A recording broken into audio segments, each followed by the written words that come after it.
नमस्कार, आदाब, सलाम। आप देख रहे हैं आर्य न्यूज़ भारत। सही और सटीक खबर के लिए आर्य न्यूज़ भारत देखते रहें। साथियों, आप सभी से रिक्वेस्ट है कि जो अभी तक आर्य न्यूज़ भारत को सब्सक्राइब नहीं किए हैं, जल्द से जल्द सब्सक्राइब कर लें। जो सब्सक्राइब कर लिए हैं उनको कुछ करने की ज़रूरत नहीं है। आप सिर्फ वीडियोज़ को देखें, लाइक करें, शेयर करें और कमेंट सेक्शन में जाकर कमेंट करें। आपका सहयोग और विश्वास ही हमारी पहचान है। Please subscribe Arya news Bharat for all information. Congress नेता राहुल गांधी ने कहा कि न सरकार काम कर रही है, न मीडिया काम कर रही है। सरकार किसान से माफ़ी मांगती है, वहीं उसके हथियारे को कैबिनेट में रखे हुए हैं। ना मीडिया अपना काम कर रही है, ना सरकार अपना काम कर रही है। रियलिटी ये है कि आज हिंदुस्तान के एक मंत्री ने, उसके बेटे ने किसानों को कुचलने का, जीप के नीचे कुचलने का काम किया है। प्रधानमंत्री कहते हैं कि मैं किसानों से माफी मांगता हूं। एक तरफ कहते हैं माफी मांगता हूं, दूसरी तरफ अपने कैबिनेट में किसान के हथियारे को रखते हैं और उसको हटाते नहीं। तो इसलिए पूरी की पूरी ऑपोजिशन एक साथ आई है। हम ये मैसेज देना चाहते हैं कि जो किसानों के खिलाफ, हिंदुस्तान की आम जनता के खिलाफ किया जा रहा है, उसको हम एक्सेप्ट नहीं करेंगे। धन्यवाद। राहुल गांधी के नेतृत्व में लखीमपुर खीरी के मुद्दे पर विपक्षों ने संसद से विजय चौक तक मार्च किया।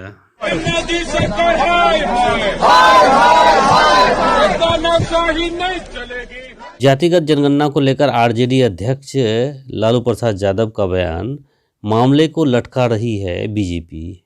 जातिगत जनगणना किसी जाति के खिलाफ नहीं, मंडल कमीशन की तरह सभी एक मंच पर आकर जातिगत जनगणना के पक्ष में आए, ऐसा लालू यादव ने कहा। ठीक है, स्टार्ट है सर। मुझे यह जान के बहुत प्रसन्नता हुई है कि आप लोग कंसर्न हैं जातीय जनगणना को लेकर के। जातीय जनगणना बहुत निहायत जरूरी है इस देश में, और जनगणना नहीं होने की वजह से चाहे सेंट्रल गवर्नमेंट हो या स्टेट गवर्नमेंट हो, बिल्कुल दिशाहीन होकर के बजट बना रही है और काम कर रही है, जिससे बैकबेंचर और पीछे होते जा रहे हैं। शोषक लोग आगे बढ़ रहे हैं कि जातीय जनगणना किसी जाति के खिलाफ नहीं है। हमारा दल, राष्ट्रीय जनता दल, इस स्पष्ट हमारा मत है कि जातीय जनगणना में विलंब नहीं करना चाहिए, इसके लिए शुरू करना चाहिए सरकार को, आना करने नहीं करना। जैसे मंडल कमीशन की लड़ाई हम लोग लड़े, उसी तरह से जातीय जनगणना को लागू करने के लिए हम लोग को संघर्ष करना पड़ेगा। और ये भाजपा की जो सरकार है, ये बिल्कुल विचलित कर रही है कि नहीं कराना ही पड़ेगा इनको। इस देश में सभी जातियों की जनसंख्या बढ़ी है। शेड्यूल कास्ट, शेड्यूल टाइप को आधार पर, जनसंख्या के आधार पर नौकरी निश्चित है। उनकी संख्या बढ़ी है, उनका नौकरी का कोटा बढ़ जाएगा। और ओबीसी जो पिछड़े वर्ग के लोग हैं, पिछड़े वर्ग के लोग हैं, उनके लिए जो बजट बनेगा सारे देश का, उनकी माली हालत को देख करके बनाना पड़ेगा। नहीं तो आगे बढ़ने वाले बढ़ते जा रहे हैं, पीछे और पिछड़ते जा रहे हैं। इसलिए मुझे प्रसन्नता हुई है कि आप लोग इस जातीय जनगणना को लेकर के सीरियस हैं। इसमें सभी पॉलिटिकल पार्टी को इकट्ठा होकर, एक मंच पर इकट्ठा होकर के, सभी संगठनों को इकट्ठा होकर के लड़ाई लड़ने की जरूरत है। हमारा पूरा इसमें सहयोग होगा। जय हिंद। 18 साल की उम्र में जब प्रधानमंत्री चुन सकते हैं, सेक्सुअल रिलेशनशिप भी रख सकते हैं, तो शादी क्यों नहीं कर सकते? लोकसभा में बोले Asaduddin Owaisi, AIMIM chief. This is against right to freedom of under Article 19. An 18-year-old can choose a prime minister, can have a live-in relationship, can have a sexual relation under POSCO Act, but you are denying the right to marriage. What have you done for the 18-year-old? The women labor participant force in India is lower than Somalia. Your Beti Bachao, Beti Padhao, 89% funds were used by Narendra Modi for his publicity. This is a retrogressive step. This should be taken back. This is against the 18-year-old. Jharkhand में mob lynching के खिलाफ विधानसभा में bill pass होने के बाद मुख्यमंत्री हेमंत सोरेन ने खुशी जताई और कहा कि अब लोग निर्भीक होकर और निडर होकर काम करेंगे। बता दें कि झारखंड अब ऐसा करने वाला दूसरा राज्य बन गया है। पहले पश्चिम बंगाल ने ये बिल पास किया, अब झारखंड ने ये बिल पास किया है मॉब लिंचिंग के खिलाफ। राज्य में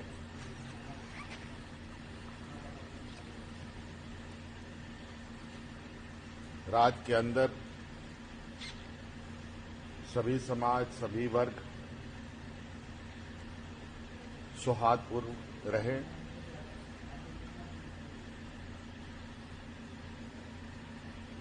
शांति और खुशहाली से रहें।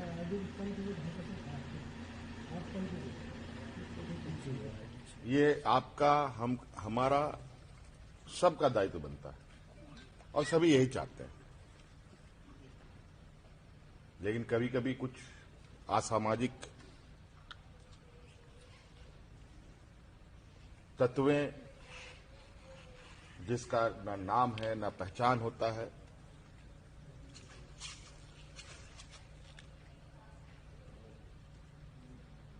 वो अपनी हरकतों से बाज नहीं आते और आम नागरिकों को काफी तकलीफें देने का काम करती है।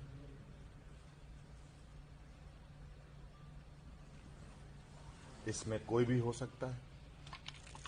इसीलिए राज्य के अंदर शांत वातावरण, सौहार्द वातावरण, भाईचारे का वातावरण रहे, इसके लिए सरकार ने कुछ कानून बनाए। इनमें से आज एक विधेयक पारित किया गया।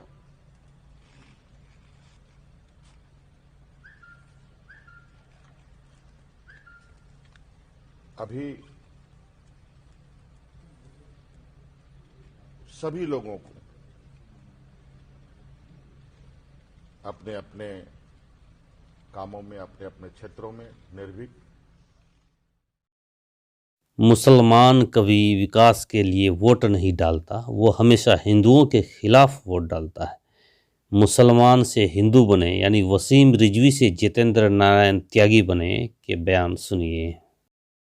कि मुसलमानों के वोटों से जो सियासी पार्टियां अपनी हुकूमत बनाने की बात करती हैं, हमें उनसे दूर रहना चाहिए, क्योंकि मुस्लिम वोटों से जो लोग भी सियासत करके अपनी हुकूमत बनाते हैं, चाहे भारत सरकार में या किसी प्रदेश में, तो मुसलमान कभी विकास के लिए वोट नहीं डालता। वो हमेशा हिंदुत्व के अगेंस्ट वोट डालता है। हिंदुओं के अगेंस्ट जो उनकी प्लानिंग चल रही होती है, उस पर हुकूमत का साया बना रहे, इसलिए वोट डालता है। तो उनसे दूर रहे। जो मुस्लिम वोट जो भी सियासी पार्टी पा रही हो, हमको चाहिए कि हम अपनी एकजुटता दिखाते हुए जो सनातन को हराने की कोशिश करता है, हम बहुसंख्यक हैं, हमको तोड़ के हराया जा सकता है, वो तोड़ने का काम किया जाता है, तो उससे हमें होशियार होना पड़ेगा। हैदराबाद में किन्नर की मौत पर उग्र किन्नरों ने आज पटना पुलिस को खदेड़ा, जमकर बवाल काटा, तोड़फोड़ तथा आगजनी भी की। हंगामे कर रहे किन्नरों को समझाने एसएसपी और उनके बॉडीगार्ड पर भी हमला बोला गया।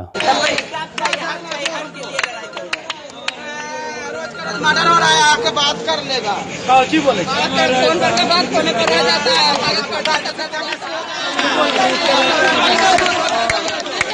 बाल बच्चा मारेगा। पटना में हुए किन्नरों पर लाठीचार्ज का आरजेडी अध्यक्ष जगदानंद सिंह ने विरोध किया है। जगदानंद सिंह ने कहा कि इस सरकार में बिना लाठी चार्ज किए कुछ मिलता है क्या? जुल्म करने वाली हुकूमत जिस दिन हट जाएगी, बिहार में सब कुछ ठीक हो जाएगा। केवल संवाद के माध्यम से हम लोग समस्याओं का हल करते थे, और ये पानी की बौछार, आंसू गैस, लाठी, गोली से नीचे जानता ही नहीं है। और लोकतंत्र में जिस दिन संवाद खत्म हो गया, चर्चा, बात और संवाद से रास्ते तलाशने की बात खत्म हो गई, उसी दिन समझो कि लोकतंत्र है ही नहीं है। इसलिए आज जो हो रहा है ये चरित्र है, इस सरकार का चरित्र के अनुसार काम कर रही है। राजद लड़ेगी कि न रोक की लड़ाई? राजद तो अपने सिद्धांतों नीतियों पर अडिग है और हम अपने सारे संघर्ष को करते ही रहते हैं, लेकिन अनेक समस्याओं में किसी एक समस्या को ही केंद्रित करके सारी समस्याओं को हम लोग छोड़ दें, ये भी संभव नहीं है। लेकिन एक ही चीज है, इस बेदर्द हुकूमत, जुल्म करने वाली हुकूमत जिस दिन हट जाएगी उसी दिन बिहार में सब कुछ ठीक हो जाएगा। धन्यवाद। जो राधे राधे नहीं बोलेगा तो बिजली कट जाएगी। अगर 24 घंटे बिजली चाहिए तो जोर से बोलो राधे राधे। योगी आदित्यनाथ सरकार में ऊर्जा मंत्री श्रीकांत शर्मा के बोल। देखिए चुनाव प्रचार का अनोखा अंदाज। जो राधे राधे ना बोलेंगे बिजली कट जाएगी। तो 24 घंटा बिजली चाहोगे ना चाहो, बिना व्यवधान के चाहो, बिना व्यवधान के चाहोगे ना चाहो, बिना व्यवधान के 24 घंटा बिजली चाहो तो बोलो राधे राधे। जितने जोर से बोलेंगे उतने जोर से करंट आवेगा। बोलो राधे राधे। और अब तो सरकार और अच्छा काम कर रही है। सहरसा के डॉन पप्पू देव की मृत्यु के बाद उनके परिजनों से मिले पूर्व मंत्री अजीत कुमार और उनके नेतृत्व में मिले भूमिहार ब्राह्मण सामाजिक फ्रंट के कई नेता। उनके मृत्यु के बाद अभी राजनीतिक से सरगर्मियां तेज हो गई है। आप जांच अगर नहीं कराइएगा तो हम लोग चुप नहीं बैठेंगे। ये हमारे समाज का हत्या हुआ है, हमारे परिवार का हत्या हुआ है। इस हत्या को हम लोग व्यर्थ नहीं जाने देने वाले। और हम इस इलाके के लोगों को भी कहना चाहते हैं कि आप लड़िए। पप्पू देव इस गांव का बेटा था और पूरे बिहार, नेपाल और कई राज्यों में लोग पप्पू देव को जानते थे।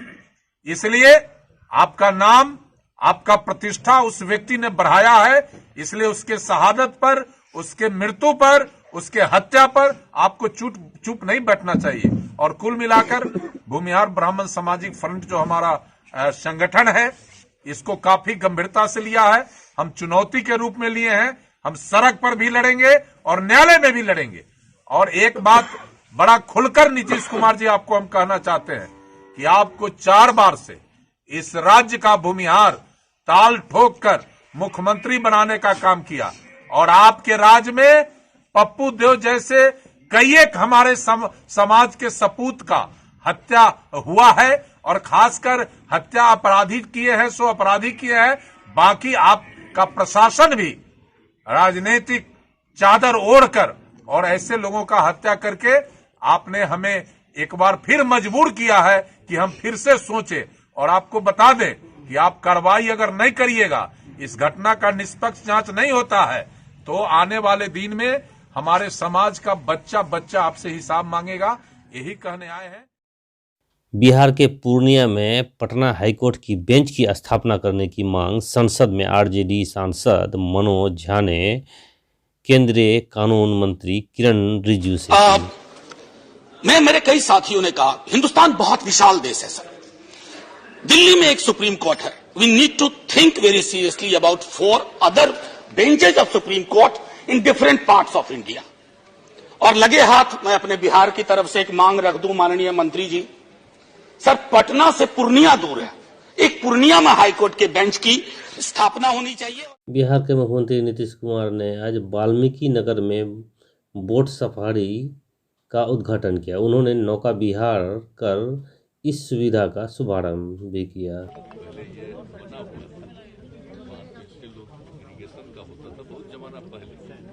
बाद में तो बंद हो गया, लेकिन फिर भी वर्षा के चलते पानी तो रहा ही नहीं है।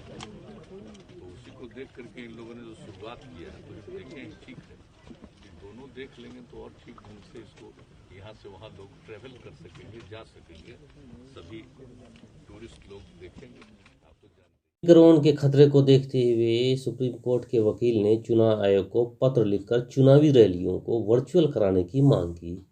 पत्र में पश्चिम बंगाल के चुनाव का उदाहरण देते हुए कहा गया कि कैसे चुनावी रैलियों के चलते स्थितियां खराब हुई थी। इसके साथ ही आज का मुख्य समाचार समाप्त होता है। साथ ही आप सभी से रिक्वेस्ट है कि जो अभी तक सब्सक्राइब नहीं किए हैं सब्सक्राइब कर लें, जो कर चुके हैं कुछ करने की जरूरत नहीं, वीडियोस को देखें। वीडियोस को देखने के लिए बहुत बहुत धन्यवाद, आप सभी का धन्यवाद।